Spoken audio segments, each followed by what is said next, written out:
Hello నమస్తే. Welcome to BRK money control. నేను మానస. ఈరోజు మనతో పాటు ఉన్నారు Arun, winner wealth architect sir ఉన్నారు. సార్తో మాట్లాడదాం. Hello sir. Hello madam. Sir ఇందాక ఒక క్వశ్చన్ తీసాం కదా, ఇప్పుడు నెక్స్ట్ క్వశ్చన్కి వెళ్దామా? షూర్ మేడం, ఖచ్చితంగా. ఓకే సార్, దీనిలో ఏదో ఒకటి చూస్ చేసుకోండి సార్. మీరు అడిగేది చాలా ఇంట్రెస్టింగ్గా ఉన్నాయి మేడం.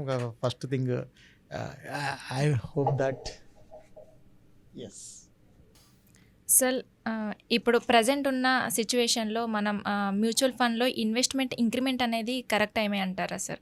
అంటే నేను రీసెంట్గా ఇన్వెస్ట్ చేశాను మ్యూచువల్ ఫండ్లో. సో అంటే ట్రంప్ నిర్ణయం తీసుకున్న తర్వాత ఇది డౌన్ఫాల్ అయింది ఈ మార్కెట్ అనేది. సో ఈ టైంలో మనం ఇన్వెస్ట్మెంట్ అనేది పెంచడం కరెక్ట్ టైమే అంటారా సార్? మంచి క్వశ్చన్ అడిగారు మేడం. ఇప్పుడున్న పరిస్థితిలో ట్రంప్ గారి గురించి చెప్పాలంటే పదండి ముందుకు అనుకుంటూ తోసుకు పదండి ముందుకు అని చెప్పేసి అనకుండా పదండి ముందుకు అని చెప్పేసి మన ఆర్థిక వ్యవస్థను ముందుకు తీసుకెళ్ళాలి. అలాగే తోసేయండి ట్రంప్ని వెనక్కి అని చెప్పేసి ఇంకొక వర్డ్ యాడ్ చేయాలి మేడం. అలా అనుకుంటాలి. ఇప్పుడు ప్రజెంట్ ఆర్థిక వ్యవస్థ ఉంటుంది. కమింగ్ బ్యాక్ టు మన యొక్క మ్యూచువల్ ఫండ్స్ గురించి మనము మాట్లాడుకున్నప్పుడు మనకు మ్యూచువల్ ఫండ్స్ అనేది ఈక్విటీ, డెట్ అనేది మేజర్గా ఉంటాయండి. ఇప్పుడు డెట్కి ఇప్పుడు మనకు ఎలాంటి ఇబ్బంది లేకపోయినా మ్యూచువల్ ఫండ్స్లో ఈక్విటీకి సంబంధించి చాలా వరకు కొంత డౌన్ఫాల్ జరిగినమాట వాస్తవము. కానీ దీన్ని మనము ఎలా ఇంక్రిమెంట్ చేసుకోవాలి అనుకున్నప్పుడు మీరు గమనించినట్లయితే మామూలుగా ఈక్విటీ వచ్చేసేసి దాదాపు కొన్ని జీవితకాల లో వచ్చేసాయి. కొన్ని ఫండ్స్ ఎప్పుడైతే 52 వీక్స్ లో కూడా వచ్చేసాయి. కాబట్టి మనం మ్యూచువల్ ఫండ్స్లో ఎప్పుడూ కూడా మ్యూచువల్ ఫండ్ లైఫ్ సైకిల్లో ఎప్పుడు తక్కువగా ఉన్నప్పుడు, అంటే ఎన్ఏవి తక్కువగా ఉన్నప్పుడు ఎక్కువగా ఇన్వెస్ట్మెంట్ చేయడం నేర్చుకోవాలి. సో అది ఇక్కడ కూడా వర్తిస్తుందండి. ఈ టైంలో మార్కెట్లో మీకు ఒక సిప్ చేసుకోవాలనుకున్నప్పుడు మామూలుగా కొంత ఇప్పుడు 1000 రూపాయలు సిప్ చేసుకోవాలనుకున్నప్పుడు 1500 స్టార్ట్ చేయండి. అలాగే లంసం అనుకున్నప్పుడు ఎవ్రీ ఫాల్ డే రోజు ఇమ్మీడియట్గా మీరు ఇన్వెస్ట్మెంట్ చేయడం అనేది నేర్చుకోండి. ఈ ఖచ్చితమైనటువంటి ఇప్పుడు మీరు 1,00,000 రూపాయలు ఈ సంవత్సరంలో ఇన్వెస్ట్మెంట్ చేయాలనుకున్నప్పుడు మొన్న వచ్చినది దాదాపు 30,000 వరకు ఇన్వెస్ట్మెంట్ చేసుకోవచ్చండి. ఇమ్మీడియట్గా చేసుకోవచ్చు. సో ఇలాంటి స్ట్రాటజీ ఒకటి తీసుకోవచ్చండి. అలాగే నెక్స్ట్ మనకు డెట్ ఫండ్స్ అన్నమాట. డెట్ ఫండ్స్ ఏంటంటే ఇప్పుడు ఏప్రిల్ వచ్చింది, బహుశా రేపు కానీ ఎల్లుండి కానీ మనకు ఆర్బీఐ కూడా మామూలుగా ఈ రేట్ కట్స్ జరుగుతాయని చెప్పేసి ఉంటుంది. ఈ రేట్ కట్స్ ఎప్పుడైతే జరుగుతుందో మామూలుగా డెట్ ఫండ్ వాల్యూ అంటే డెట్ యొక్క బాండ్ వాల్యూ అనేది పెరుగుతుందండి. అది ఇంతకుముందు వీడియోస్లో కూడా నేను ఎక్స్ప్లెయిన్ చేశాను. ఒక 0.25 నుంచి 0.5 వరకు జరగడానికి అవకాశం ఉంటుంది. సో ఎప్పుడైతే ఈ జరిగినాయో ఇమ్మీడియట్గా మనకు డెట్ బాండ్స్ యొక్క వాల్యూస్ ఒకటే రోజులో మనకి ఇక్కడ 0.25, 0.5 వేరియేషనే కావచ్చు, 4 to 5% ఒకటేసారి పెరుగుతాయండి. కాబట్టి ఈ యొక్క ఆర్బీఐ డెసిషన్ని మనము ఈ యొక్క డెట్ బాండ్స్లో కూడా మనము ఈ యొక్క టైంలో మనము చేసుకోవడానికి అవకాశం ఉంటుంది. ఇంకా ఈ ఈక్విటీకి సంబంధించినంత వరకు ఇది మనము అక్యుములేషన్ స్టేజ్ అండి. ఈ అక్యుములేషన్ స్టేజ్లో మనము ఖచ్చితంగా ఇంకా టర్న్ రాలేదండి. టర్న్ కూడా ఇంకా కొద్దిగా స్టార్ట్ అవ్వలేదు. రేంజ్ బౌండ్ మార్కెట్స్ మాత్రమే ఉంటున్నాయి. ఈ యొక్క రేంజ్ బౌండ్ మార్కెట్స్లో మనము ఈక్విటీస్కి సంబంధించి మనం మాట్లాడుకున్నప్పుడు ఏదైతే కేటగిరీస్ ఉన్నాయో లార్జ్ క్యాప్ కానీ, మిడ్ క్యాప్ కానీ, స్మాల్ క్యాప్ కానీ ఇప్పుడు ఎక్కువ మంది ఇన్వెస్టర్స్ చేస్తున్నారు. కాబట్టి వాళ్ళకు సంబంధించినటువంటి మనం స్ట్రాటజీస్ చెప్పాలి అనుకున్నప్పుడు లార్జ్ క్యాప్లో ఇప్పుడు ఎక్కువ మంది ఇన్వెస్ట్మెంట్ పెట్టడానికి అంటే లెస్ రిస్కీగా ఉంటుంది. కానీ మిడ్ క్యాప్స్, స్మాల్ క్యాప్స్ కూడా కొంత కరెక్షన్ అయినాయి. కాబట్టి నెక్స్ట్ 5 years టర్మ్ అనేది మనం తీసుకున్నప్పుడైతే ఖచ్చితంగా స్మాల్ అండ్ మిడ్ క్యాప్లో కూడా స్టార్ట్ చేసుకోవడం అనేది చాలా ఇంపార్టెంట్. సో ప్రాఫిటబిలిటీ ఎక్కువ కావాలి, మాకు అగ్రెసివ్గా ఉండాలి అనుకున్నప్పుడు మీరు మిడ్ క్యాప్, స్మాల్ క్యాప్లో కూడా చేసుకోవచ్చు, సిప్పులు స్టార్ట్ చేసుకోవచ్చు. అలాగే లంసం గురించి మాట్లాడినప్పుడు మీరు ఎస్టీపీ చేసుకోవాల్సి వస్తుంది. ఎస్టీపీ అంటే సిస్టమేటిక్ ట్రాన్స్ఫర్ చేసుకోవాల్సి ఉంటుంది. అంటే మీరు మామూలుగా ఇప్పుడు నేను చెప్పినట్టు ఇంతకుముందు చెప్పినట్టు 1,00,000 రూపాయలు కన్నా మీరు బ్యాంక్లో పెట్టుకున్నప్పుడు దాన్ని ఏం చేస్తారంటే ఒక హైబ్రిడ్ ఈక్విటీలో కానీ లేదా లో డ్యూరేషన్ ఫండ్లోకి కానీ మీరు ఆ 1,00,000 రూపాయలు పెట్టుకొని మీరు ఈరోజు మార్కెట్స్ పడ్డాయి, ఇమీడియట్గా ఆ రోజు ఆ యొక్క 1,00,000 రూపాయల్లో నుంచి ఇప్పుడు చెప్తున్నట్లు 20,000 కానీ 30,000 కానీ మనము ఇన్వెస్ట్మెంట్ ట్రాన్స్ఫర్ చేసుకోవాల్సినటువంటి అవసరం ఉంటుంది. సో ఆ రకంగా చేసుకోవడం వల్ల మీకు ఏంటంటే మామూలుగా మీరు మీ యొక్క సేఫ్టీ అనేది డబల్ అవుతుంది. ఎలా అంటే మీకు మామూలుగా మీ ₹1,00,000 మీరు సేవింగ్స్ అకౌంట్‌లో గానీ, ఫిక్స్డ్ డిపాజిట్‌లో పెట్టుకున్నప్పుడు మాక్సిమం 3-6% వరకు మామూలుగా రావడానికి అవకాశం ఉంటుంది.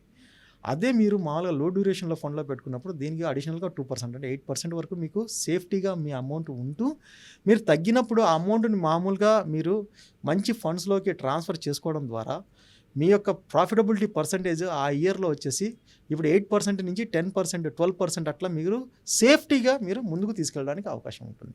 ఓకే. సో ఎలాంటి ఫండ్స్ ఉన్నాయి సార్? మేడం ఇప్పుడు అన్ని ఫండ్స్ డౌన్ అయినాయి కాబట్టి మీకు ఒక రవ్వ మీరు మామూలుగా లాభాలు ఎక్కువ సంపాదించాలి అనుకున్నప్పుడు అగ్రెసివ్ ఇన్వెస్టర్గా ఉన్నప్పుడు small cap and mid cap చూసుకోవాలి. ఇంకా అగ్రెసివ్గా వెళ్ళాలి అనుకున్నప్పుడు వీటికంటే కూడా మామూలుగా మీకు ఇది థీమేటిక్ వైజ్ కానీ సెక్టర్ వైజ్ కానీ ఫండ్స్ ఎన్నో ఉన్నాయండి. ఓకే. సో వాటిలో మీరు మామూలుగా ఇన్వెస్ట్మెంట్ అనేది సిప్లో స్టార్ట్ చేసుకుంటే కూడా మంచిదండి. ఇప్పుడు మీరు ఇంకొకటి మనం అగ్రెసివ్గా లేకుండా ఇంకా కొద్దిగా అంటే మనము మిడ్ రేంజ్ అగ్రెసివ్గా ఉండాలి అనుకున్నప్పుడు ఫ్లెక్సీ క్యాప్స్, మల్టీ క్యాప్స్ కూడా ఉన్నాయండి. కాబట్టి ఇప్పుడు ఆపర్చునిటీస్ ఇది ఎలాంటి ఆపర్చునిటీస్ అంటే ఇప్పుడు చైనా వైరస్ అంటే కరోనా వైరస్ తర్వాత మనకు ఆ ఇంపాక్ట్ నుంచి మళ్ళా అంత రేంజ్లో ఇంపాక్ట్ ఉన్నటువంటి తప్పో రైటో తెలియదు కానీ ఇది ఒక గోల్డెన్ ఆపర్చునిటీగా మనం ట్రీట్ చేసుకొని మనము ఇన్వెస్ట్మెంట్స్ అనేది మనం స్టార్ట్ చేసుకోవచ్చు. మ్యూచువల్ ఫండ్స్‌లో మనం ఇన్వెస్ట్ అనేది పెంచుతాం కదా సార్! అప్పుడేమైనా టాక్స్ ఇంప్లికేషన్స్ ఏమైనా ఉంటాయా సార్?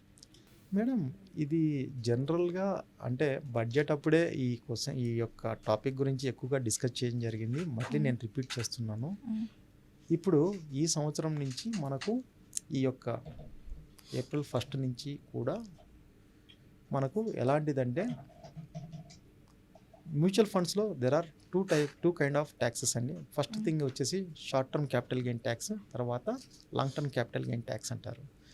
మొట్టమొదట short term capital gain tax అంటే మనం యొక్క ఏదైతే ఇన్వెస్ట్మెంట్ చేస్తామో 1 ఇయర్ లోపల మనం ఆ విత్డ్రాల్ చేసుకున్నప్పుడు ఆ యొక్క లాభాల ప్రాఫిట్ టోటల్ వాల్యూ వచ్చేసేసి మామూలుగా 1,25,000 కంటే ఎక్కువగా ఉంటే ఆ దాని మీద ఒక సంవత్సరం లోపల విత్డ్రా చేసుకున్నప్పుడు 20% ట్యాక్స్ మనకి పడడానికి అవకాశం ఉంటుందండి.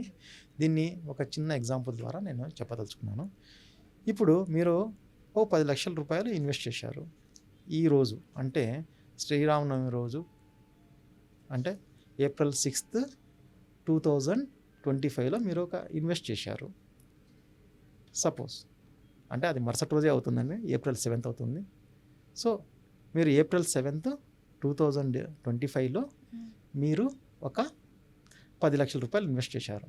కానీ మీకు జనవరి 30వ తారీఖు కల్లా నెక్స్ట్ ఇయర్కి అది 12 లక్షల రూపాయలు అయిందనుకోండి. మీరు విత్డ్రా చేయాలని మొత్తం డబ్బులు విత్డ్రా చేయాలనుకుంటున్నారు. సరే, ఇక్కడ 2 పరిస్థితులు ఉంటాయి. ఒకటి పార్షియల్ విత్డ్రా కానీ, 2 పూర్తి విత్డ్రా కానీ. సపోజ్ మొట్టమొదటి నేను పూర్తి విత్డ్రా చేసినప్పుడు మీకు కరెక్ట్ ఐడియా వస్తుంది. పూర్తి విత్డ్రా అంటే మీరు 12 లక్షల రూపాయలు విత్డ్రా చేసినప్పుడు మీకు ప్రాఫిట్ 2 lakh రూపీస్, మీ యొక్క అసలు 10 లక్షల రూపాయలు. అంటే 2 lakh రూపీస్ మీరు ప్రాఫిట్ తీసుకున్నారు కాబట్టి మీకు దాని మీద ట్యాక్స్ కట్టాలి. కానీ మ్యూచువల్ ఫండ్ ఇన్వెస్టర్స్కి short term capital gain tax అనేది ఎలా అప్లికబుల్ అవుతుందంటే మీరు 1 ఇయర్ లోపల మీరు మీ ప్రాఫిట్ని 1,25,000 రూపాయల వరకు మీరు తీసుకోవచ్చు. ఈ 1,25,000 రూపాయలకి ఎలాంటి ట్యాక్స్ ఉండదు. అంటే మిగిలిన అమౌంట్ ఎంతండి? 2,75,000 రూపాయలు. ఈ 75,000 రూపాయలకి మీరు 20% కట్టాలి. అంటే ఎంత కట్టాలి?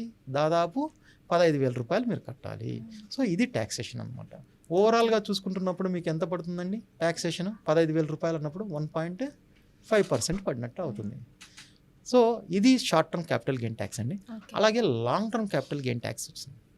Long term capital gain tax అంటే ఒక సంవత్సరం తర్వాత దాని నెక్స్ట్ డే అంటే మీరు ఏప్రిల్ 7వ తేదీ మీరు ఇప్పుడు ఇన్వెస్ట్ చేశారు 2025లో, మీరు ఏప్రిల్ 8వ తేదీ నుంచి మీరు సపోజ్ విత్డ్రాల్ చేసుకుంటున్నప్పుడు 12 లక్షల రూపాయలు అన్నప్పుడు ఎట్లా అవుతుందండి? మొత్తము మీ 10 లక్షల రూపాయలు ఇన్వెస్ట్మెంట్, మీరు 2 లక్షల రూపాయలు ప్రాఫిట్. అంటే ఏప్రిల్ 7వ తేదీ 2026 సంవత్సరంలో మీరు విత్డ్రా చేశారనుకున్నాం. అంటే ఒక సంవత్సరం అయింది. ఒక సంవత్సరం అయిన తర్వాత short term capital gain tax కాకుండా long term capital gain tax అనేది మీకు అప్లికబుల్ అవుతుంది. ఇక్కడ ఈ 2 లక్షల రూపాయల్లో కూడా 1,25,000 రూపీస్ అనేది మీరు ఆ ఫైనాన్షియల్ ఇయర్కి మీరు తీసుకుంటున్నట్టు లెక్క. అంటే 2026-27కి మీరు 1,25,000 రూపీస్ మీరు విత్డ్రా చేసుకుంటున్నట్టు లెక్క. సో దానికి ఆ 2 లక్షల్లో ఈ ప్రాఫిట్ హబ్కి 2,25,000 రూపాయలకి ఎలాంటి ట్యాక్స్ ఉండదు. ఓకే. ఈ మిగతా 75,000 రూపాయలకి 12.5 మాత్రం ట్యాక్సేషన్ ఉంటుంది. అలా మీకు ఆల్మోస్ట్ ఆల్ అరౌండ్ మీకు దాదాపు 10,000 రూపాయలు అనుకుందాం. సో 10,000 రూపాయలకి మీకు ఎంత మీరు 10,000 రూపాయలు కట్టాల్సి వస్తుంది ఆ 75,000 రూపాయలు. అదే short term capital gain tax అయితే 15,000, ఇక్కడైతే లాంగ్ టర్మ్ క్యాపిటల్ 10,000.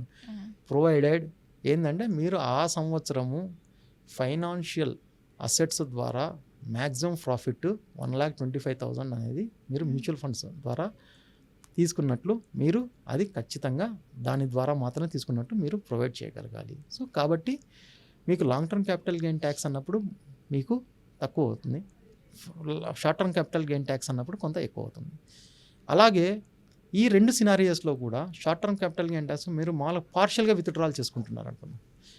అంటే నేను 5 లక్షలు విత్డ్రా చేసుకోవాలనుకుంటున్నాం. 5 లక్షలు మీరు 12 లక్షల రూపాయలు మీకు ఎన్ఏవి అయ్యింది అంటే టోటల్గా. ఇప్పుడు దాంట్లో 5 లక్షల రూపాయలు చేసుకుంటున్నప్పుడు అప్పుడు 10 లక్షల రూపాయలు పెట్టినప్పుడు ఒక యూనిట్ వాల్యూ 10 రూపాయలు అనుకుందాం. ఇప్పుడు 20% పెరిగింది అనుకుందాం.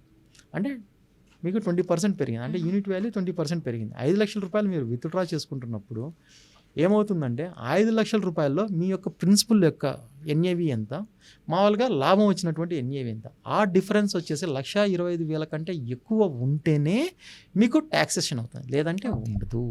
సో ఈ రకంగా మీరు మ్యూచువల్ ఫండ్స్ని చాలా చక్కగా దాన్ని ట్యాక్స్ యొక్క మనము బెనిఫిట్స్ని తీసుకుంటూ మనకు కావాల్సిన విధంగా ప్రాఫిట్స్ని అనుభవిస్తూ లాంగ్ టర్మ్లో లెస్ రిస్క్ హై ప్రాఫిట్గా మనము దీన్ని ముందుకు తీసుకెళ్ళచ్చండి. Okay sir, thank you for your information. Thank you.